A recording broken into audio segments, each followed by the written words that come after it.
Assalamualaikum warahmatullahi wabarakatuh. Waalaikumsalam. Waalaikumsalam warahmatullahi wabarakatuh. Yang terhormat Bapak-bapak senior kami dari alumni Fakultas Hukum Universitas Sriwijaya, Pak Kanda Tonto Yahya selaku Dubes di New Zealand. Semuanya hadirin yang terhormat, mohon maaf tidak saya sebutkan satu persatu tanpa mengurangi rasa hormat dan kecintaan kami kepada bapak-bapak dan ibu-ibu sekalian. Alhamdulillah kita dapat bersama kumpul pada siang hari ini dalam acara webinar yang diselenggarakan oleh Ikatan Alumni Fakultas Hukum Universitas Sriwijaya, wilayah Provinsi DKI Jakarta, Jawa Barat, dan Banten. Dalam topik Outlook Alumni Fakultas Hukum Universitas Sriwijaya tahun 2021, Perspektif Hukum dan Ekonomi Bisnis Indonesia. Baik, sebelum kita mulai acara kita pada siang hari ini, kita berikan kesempatan kepada Ketua Umum Ikatan Alumni Fakultas Hukum Universitas Sriwijaya, wilayah DKI Jakarta, Jawa Barat, dan Banten, kepada Bapak Dr. Haji Marwah Emdiah, SH MPA, kami persilakan. Yuk. Bismillahirrahmanirrahim. Assalamualaikum warahmatullahi wabarakatuh. Waalaikumsalam. Yang terhormat, yang punya negara ini Pak Bigman, Dr. Febrian, Dr. Dekan Fakultas Hukum Universitas Sriwijaya. Yang saya lihat ini His Excellency Yang Mulia Tantowi Yahya, Duta Besar di New Zealand dan sekitarnya, serta Dubes keliling Pasifik, Asia Pasifik. Yang terhormat nanti para pembicara, Pak Darmawan Junaidi, belum hadir, Direktur Utama Bank Mandiri, alumni Fakultas Hukum Universitas Sriwijaya. Kemudian belum hadir, mungkin sudah dengar, yang terhormat, Yang Mulia Duta Besar Republik Indonesia untuk Austria dan PBB, Bapak Dr. Darman Syahjumala, para peserta seminar, dan para senior yang saya lihat di sini, Pak Rajab Semandawai, Pak siapa lagi yang lah tua-tua ini. Kalau dulu dengan almarhum Pak Taufik, kalau naik pesawat tuh, mana yang tua-tua dekat dia. Kemudian saya lihat Pak Edi Ganevo nih, Ketua Kadin Indonesia, pendekar UMKM. Ini mesti didukung Kadin Indonesia. Kemudian para peserta web seminar yang saya hormati, alhamdulillah syukur kehadiran Allah Subhanahu wa taala, kita semua dapat melaksanakan web seminar IKA Fakultas Hukum ini pada siang hari ini dalam keadaan sehat walafiat. Tema seminar hari ini adalah Outlook Alumni Fakultas Hukum Unsri tahun 2021, Pak Febrian. Kita akan mendengarkan dan berdiskusi tentang hal-hal dan permasalahan penting masa depan, khususnya aspek-aspek hukum dan pembangunan ekonomi yang akan menjadi tantangan kita semua, terutama bagi para alumni Fakultas Hukum Unsri yang telah dibekali dengan ilmu dan teori hukum. Diharapkan tentunya para alumni dapat menjadi garda terdepan hukum dalam pembangunan ekonomi di negara tempat para dubes kita bertugas. Yang pertama dari Pak Dr. Darman Syahjumala di Austria dan PBB, kemudian dari Yang Mulia Bapak Tanto Zealand. Kami mengucapkan terima kasih banyak kepada Bapak Dekan Fakultas Hukum Unsri, kepada Bapak Darmawan Junaidi, Yang Mulia Duta Besar Dr. Darman Syahjumala, dan Yang Mulia Duta Besar di New Zealand, Bapak Tantowi Yahya, dan juga terima kasih kepada pengurus IKA Fakultas Hukum Unsri, panitia seminar, staf Kedutaan Besar Republik Indonesia di Austria dan New Zealand, serta semua pihak tentunya yang telah berjasa dalam mensukseskan acara seminar ini sebagai penampilan pertama tahun 2021 dari IKA Fakultas Hukum Unsri JBB, Jakarta, Bekasi, dan Jakarta, Bandung, dan Bekasi ya, Pak Bikman ya? Banten, Pak. Oh, Banten. Oke. Terima kasih kepada saudara moderator, tentunya yang menjadi komandan dalam menuntun acara seminar ini. Semoga seminar ini memberikan manfaat dan merupakan sejarah bagi kita, bagi Fakultas Hukum, bagi alumni. Semoga Allah Subhanahu wa Ta'ala meredoi semua upaya dan jasa baik hadirin sekalian. Amin. Waalaikumsalam warahmatullahi wabarakatuh. Baik, terima kasih Bapak Marwah selaku Ketua IKA FH Unsri Jakarta, Jawa Barat, dan Banten. Baik, peserta webinar sekalian, di sini sudah hadir semua pembicara lengkap. Ada Dekan Fakultas Hukum Universitas Sriwijaya, Kakanda Dr. Febrian, ada Kakanda Tantowi Yahya, yang Darmawan, yang diwakili oleh salah satu direktur Bapak Agus Dwi Handaya. Ya, kalau dubes yang dari Austria belum muncul. Baik, untuk memandu acara kita pada siang hari ini, kami persilakan Saudara Tabrani Abi untuk memimpinnya sebagai moderator. Tabrani Abi ini adalah koordinator bidang Litbang dari pengurus IKA FH Unsri Jakarta, Jawa Barat, dan Banten.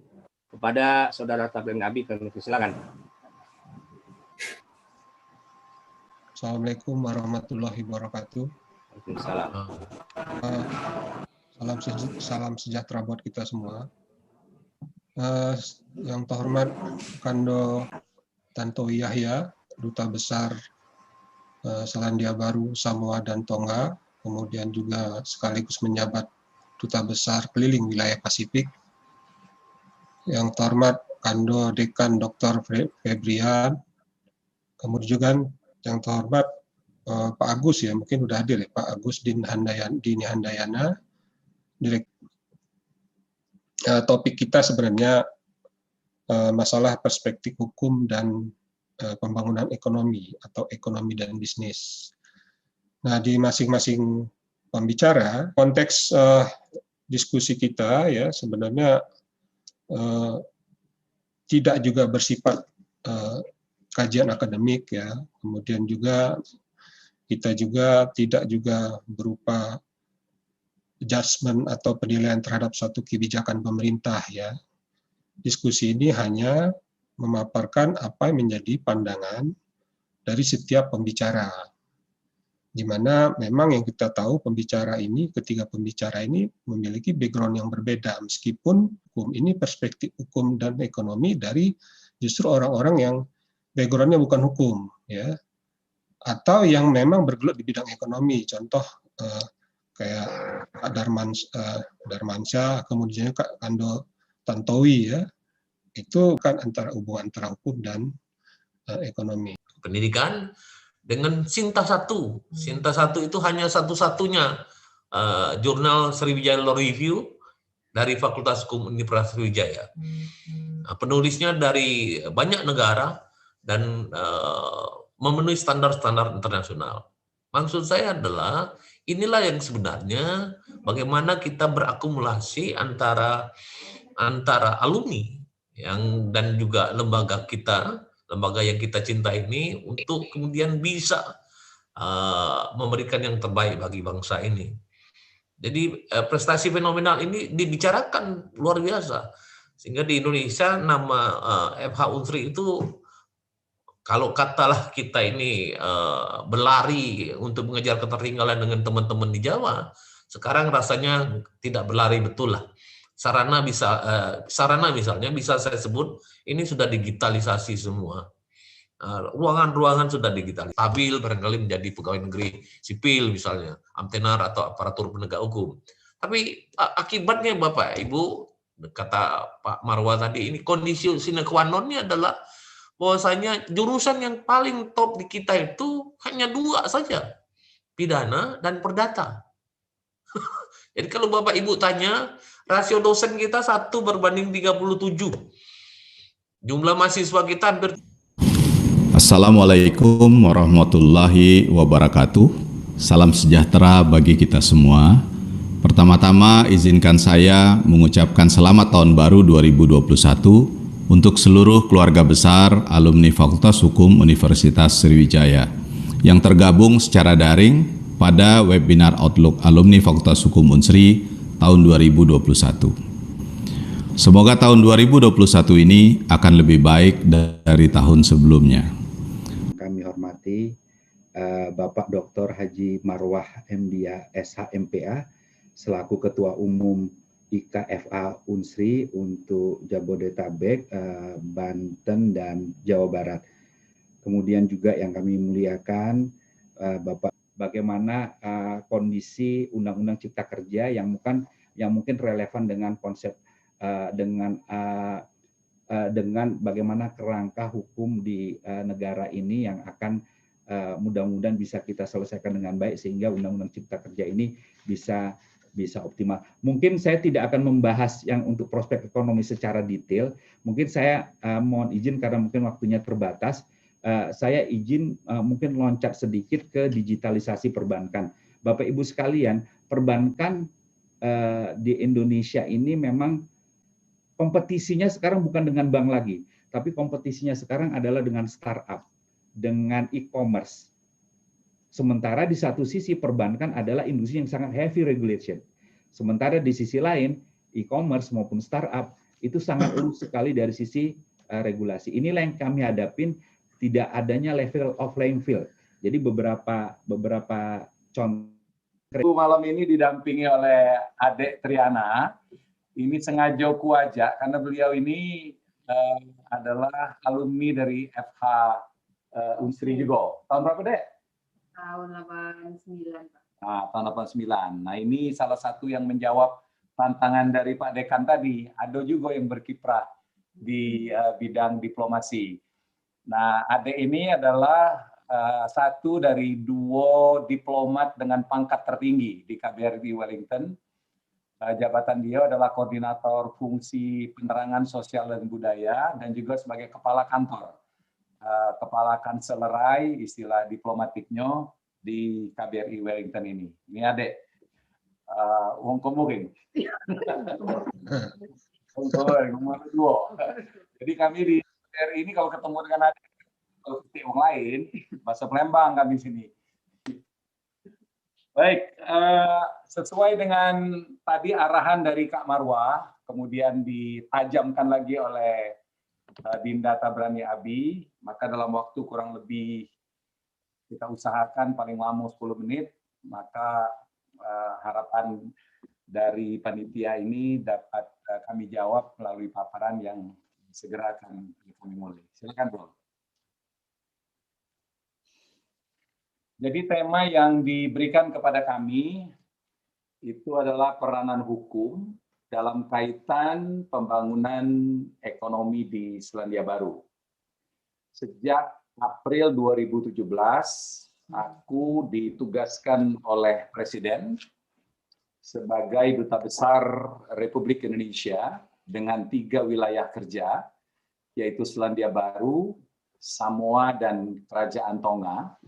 2 negara terakhir ini negara kecil, penduduk itu kurang dari 180.000, tapi secara politik mempunyai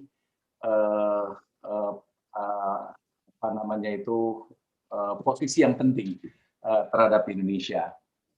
Nah, kemudian dalam perjalanan tambah lagi 2 wilayah atau negara akreditasi dengan masuknya Kepulauan Cook atau Cook Islands dan Niue dalam wilayah kerja KBRI Wellington.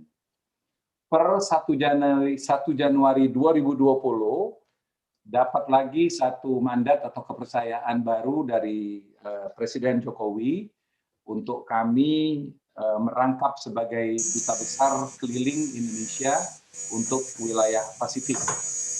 Nah, Dubes keliling ini adalah nomenklatur baru untuk kegiatan diplomasi kita di Pasifik. Artinya sebelum ini tidak ada. Nah, mengapa sampai harus diadakan Dubes keliling untuk mengelola kawasan Pasifik ini untuk berbagai kepentingan Indonesia? Pertama adalah karena semakin pentingnya kawasan Pasifik bagi para superpower, khususnya Amerika dan Tiongkok, yang melengkapi keberadaan dari dua saudara tua negara-negara di Pasifik, yaitu Australia dan Selandia Baru. Jadi selama 5 tahun terakhir ini terjadi perlombaan pengaruh, perlombaan adu manis antara negara-negara Pasifik, antara negara-negara besar itu ke kawasan Pasifik. Laku egaliter, artinya semuanya itu terkena pajak progresif ini.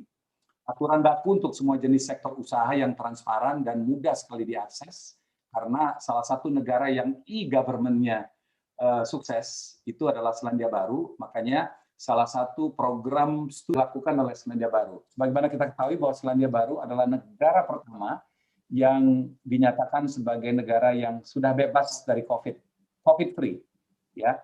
Nah, status COVID-free ini tentu saja merupakan sumbangsi dari berbagai macam sektor. Pertama adalah tentang diplomasi hukum ekonomi dalam konteks PBB di Austria ini. Tapi juga diminta cerita dikit tentang kaitan atau hubungan antara ekonomi, hukum dan ekonomi. Nah, itu perintahnya itu, instruksinya mah itu. Jadi aku tidak baca keluar dari koridor itu yang aku sharing sama webinar kita hari ini. Mohon izin aku ada PowerPoint, icak-icaknya itu ya supaya agak ilmiah lah dikit ya. Oh, Kita silakan, serius, Nando. santai lah ya. Nah lupa pula. Nyapa dulu ke siko ini. Pak Dubes Tantowi, apa kabar? Ujuku lalu po dari negaraku. Sempat kecil hati juga tadi, sempat kecil hati juga. sorry. Apa kabar? Selandia Baru aman ya? Oh, anak sahur kita di sini. Teman, Sarno yang ngomong ini Dubes stop, kita tunggulah sampai selesai. Laju. Ini kanco lamo ini. Kami kawan sejak dari zaman kursus Salendra. Jadi modal bahasa Inggris kami ini cuma di Salendra itulah. Jadi Dubes. Ayo, enak dulu berkesan. Sekarang kita langsung sumsasi ya. Mohon izin untuk share screen ya. Ya, Nando, silakan. Yo. Sudah nampak, Dek? Sudah. Nah, judul presentasi aku ini dinamika diplomasi hukum ekonomi di PBB. Latar belakangnya adalah kenapa aku ambil judul diplomasi hukum ekonomi? Karena di PBB ini sendiri memang ada salah satu organnya yang menangani norm setting dan policy dialog di dalam membahas hukum ekonomi internasional. Jadi pelaksanaan ekonomi dibuatkan dalam suatu harmonisasi hukum internasionalnya. Disitulah letak kaitan antara hukum dan ekonomi di dalam kancah diplomatik internasional. Jadi aku kira inilah yang relevan untuk kita bicarakan dengan para alumni Fakultas Hukum Unsri dengan PBB. Untuk sekedar memberikan semacam line of thought, dikit baik aku nak cerita. Satu, hubungan antara hukum dan ekonomi. Ini atas permintaan instruksi dari Dindo Tabrani tadi, kemarin. Kemudian aku langsung akan cerita tentang bagaimana hukum ekonomi itu dinegosiasikan, diperjuangkan di dalam kerangka PBB. Wahananya institusinya yang menangani hukum ekonomi di PBB di Austria ini adalah UNCITRAL. Nah, aku akan bahas ini nanti tentang apa dan bagaimana prosedur dan mandatnya UNCITRAL ini di Wina PBB Wina ini. Kemudian saya akan membahas juga pembahasan substansi yang ada di UNCITRAL, aponian yang dibahas. Aponian yang menjadi kepentingan negara-negara negara maju dan negara berkembang di dalam hukum ekonomi di PBB. Kemudian terakhir, ini perkembangan terakhir, yaitu salah satu isu yang menarik di UNCITRAL PBB itu adalah mengenai reformasi ISDS. ISDS ini adalah semacam lembaga penyelesaian sengketa. Penyelesaian sengketa investasi. Justru disinilah terjadi pergulatan kepentingan. Pergulatan kepentingan yang membutuhkan diplomasi antar negara. Pergulatan kepentingan ini kan begoco nih, ribut, berdebat, negosiasi. Nah, untuk menyelesaikannya diperlukan langkah-langkah diplomasi. Itulah kira-kira line of thought yang akan aku share di webinar ini. Marwah nih, bagaimana mungkin di New Zealand itu tidak ada konglomerasi, yang ada koperasi. Kita contoh New Zealand atau New Zealand contoh Undang-Undang Dasar kita, Kando Tantowi. Mungkin sedikit jelasin, Kando. Yo, bagus nih untuk pertanyaan Kak Marwah itu. Jadi negara Selandia Baru ini ada perbedaan dengan banyak negara di dunia, termasuk dengan Indonesia. Jadi negara ini sangat egaliter. Everyone should be equal before the law. Jadi itu adalah prinsip utama dari negeri ini. Semua orang itu harus sama di depan hukum. Tidak boleh ada orang yang lebih. Jadi saking egaliternya, negara ini segaris lagi itu sebenarnya sosialis. Mereka sangat tidak suka dengan kelompok-kelompok yang mempunyai privilege tertentu. Termasuk diantaranya itu adalah para diplomat. Para diplomat itu kan di mana-mana, itu kan di-treat khusus. Salah satu hak dari diplomat yang melekat sesuai dengan konvensi Vienna itu adalah hak imunitas. Kita tidak bisa dihukum, tidak bisa dibawa ke pengadilan. Nah, wong sini tidak senang dengan diplomat itu. Ya. Nah, pengejawatahan dari sikap egaliter mereka itu dimanifestasikan dalam semua sendi-sendi kehidupan, termasuk di dalam berusaha, di dalam ekonomi. Nah, oleh karenanya konglomerat itu tidak tumbuh di sini, karena nggak ada orang yang bisa melakukan usaha dengan menghalalkan semua cara, memanfaatkan semua akses, lobby-lobby nggak ada, karena semuanya udah jelas, sudah terang benderang. Ya, oleh karena itu sama, kesempatan itu sama. Nah, inilah iklim yang membuat koperasi itu menjadi tumbuh, karena mereka kecil-kecil. Jadi untuk besar itu mereka harus bersatu. Inilah koperasi. Jadi koperasi di sini itu maju sekali. Dan disesuaikan dengan jenis usaha. Jadi ada koperasi khusus petani susu. Mungkin kenal Fonterra. Di Indonesia juga ada di mana tuh pabrik di Karang kalau tidak salah. Nah, Fonterra itu is a big organization, ya. Uangnya sangat liquid dan itu bukan perusahaan itu. Itu adalah koperasi yang anggotanya ribuan para petani susu. Kemudian ada lagi organisasi atau koperasi di bidang pertanian. Tidak hanya sampai di situ, Kak Marwah, untuk koperasinya. Nah, jadi melalui koperasi inilah mereka melakukan kalau bisa efisien, kita efisienkan saja. Jadi menarik, Kak Marwah, betul. Menarik dalam sampai kunjungan DPR dari komisi yang ada kaitannya dengan koperasi yang melakukan studi banding di situ. Padahal kalau nak belajar dirujuk itu adalah Selandia Baru. Bermansa. Yes, sir. Bagaimana ini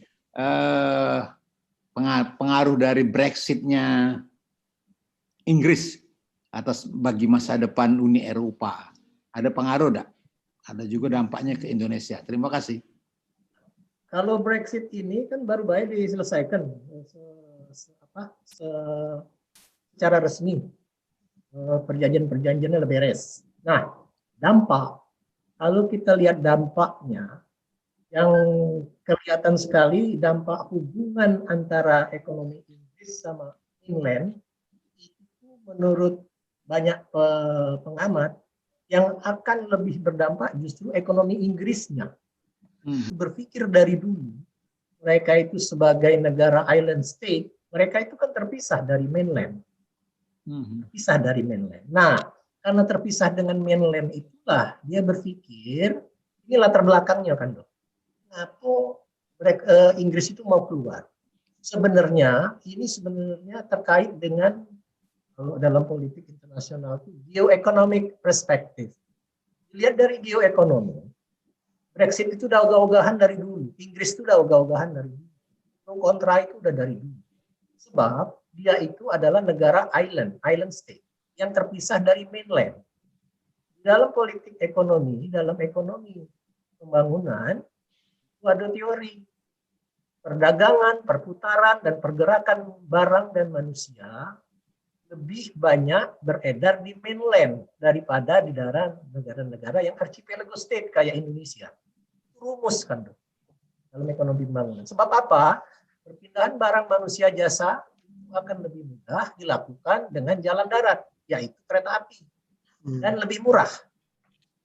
Nah, yang menikmati reap benefit of the globalization and the economic activities within the mainland adalah Jerman dan Prancis. Jadi dia merasa rugi. Kami yang diatur-atur, kamu yang lembek lemaknya. Nah, disinilah. Jadi dia lebih enak melepaskan diri dengan membuat aturan tarif sendiri. Sekarang masalahnya adalah, apakah Uni Eropa cukup berbaik hati untuk menurunkan tarif sesuai dengan tarif yang lama dulu? Tidak mudah, karena Uni Eropa sudah punya aturan sendiri, yang mana Inggris tidak ikut. Jadi yang akan rugi justru Inggris. Nah, disinilah kalau kita bisa melihat peluang bagaimana barang-barang Inggris yang tidak kompetitif lagi di mainland Eropa, justru di sini kita sebagai negara berkembang bisa nyari lokal dalam hal perdagangan. Itu kalau kita mau lihat kaitan Brexit antara Eropa dan Inggris pasca Brexit, dan bagaimana kita nyari lokal to reap benefit from this Brexit, yaitu dengan mencari jenis-jenis barang Inggris yang tidak bisa masuk ke Eropa dengan tarif yang murah seperti dulu, dan bisa masuk ke kita dengan tarif lebih murah. Disinilah gawe Departemen Perdagangan, ITNI kalau bahasa Jawanya, mengidentify produk-produk Inggris mana sajakah yang sudah tidak kompetitif di mainland Eropa. Dan ini gawe kita nih, gawe dari Departemen Perdagangan untuk mengidentify. Gawe Kemlu sudah selesai, yaitu bagaimana melaporkan ini kepada pusat. Analisis kan dari kedutaan lain kayak gini. Itulah yang kita lihat kan, Dok. Jadi tinggal bagaimana negara kita di pusat sana, kementerian-kementerian terkait untuk identify barang-barang yang selama ini diekspor ke mainland Eropa oleh Inggris, tapi sekarang sudah tidak menikmati fasilitas tarif yang murah lagi. Karena dia sudah dianggap luar kan, itu harus bersaing. Siapa tahu ada lokal ekspor impor kita dengan Inggris. Nah itu Kak. Terima kasih banyak. Sama-sama Pak. Ekscelensi. Ya. Baik, Kando, Yundo, Galo-Galo, yang terhormat para pembicara, Pak Agus, kemudian Kando Tantowi, dan Kando Darmansyah. Ini waktu kita sudah jam 5.35 waktu Indonesia Barat ya, Jakarta. Nah, ini kasihan Kando kita yang di Wellington, begadang gara-gara kita. Lah bedalu, langsung sahur Cak. Nah, untuk itu ya memang di webinar ini tidak akan memuaskan karena terbatasnya space, terbatasnya waktu ya. Oleh sebab itu nanti mungkin ke depan kita akan adakan lagi ya. Dan untuk acara ini saya sebagai moderator ya mengucapkan banyak terima kasih kepada 3 pembicara ya, kepada Pak Agus ya mewakili Pak Darmawan, kemudian Kando Tantohi, Ayu Ade, yuk makasih yuk. Kemudian Kando Darmansyah, ya sehat-sehat ya di sana. Terima kasih. Kemudian para peserta ya di sana ada Kando Febrian juga, sorry Kando. Di para peserta ya senior-senior yang tidak bisa saya ucapkan satu-satu, Kando Kando Fahmi ya kalau salah situ, Kando Fahmi Yusmar ternyata. Kemudian Pak Rajab, makasih atas kehadirannya, Kak Edi, ya. Kemudian seluruh panitia juga yang telah memfasilitasi acara ini, Kak Bigman, Pak Marwa terutama yang telah membimbing kami ya. Nah, saya sebagai moderator mengucapkan terima kasih kepada semuanya dan saya waktu saya serahkan kepada Kando Bigman. Silakan Kando. Kando Bigman. Baik, Bapak-bapak, Ibu-ibu, Pak Kanda, Ayunda, adik-adik, terima kasih berakhir sudah acara kita pada sore hari ini. Saya selaku host, terima kasih kepada pembicara, Pak Kanda Febrian, Dr. Febrian, Dekan Fakultas Hukum Universitas Sriwijaya, Bapak Agus yang mewakili Dirut PT Bank Mandiri, Kakanda Toto Yahya, Kakanda Darmansyah, dan semua yang hadir. Mudah-mudahan acara kita tidak puas karena memang waktunya singkat. Dan paling tidak acara ini memberikan stimulan bagi kita bahwa nanti kita bisa melanjutkan pada acara-acara yang akan datang. Nah. Ini yang dapat kami laksanakan selaku pengurus IK FH Unsri. Mudah-mudahan ini bermanfaat bagi kita semuanya. Dan yang lebih penting, ini berguna bagi kemaslahatan kita semuanya. Demikian cara kita pada sore ini. Kami tutup. Wassalamualaikum warahmatullahi wabarakatuh. Waalaikumsalam.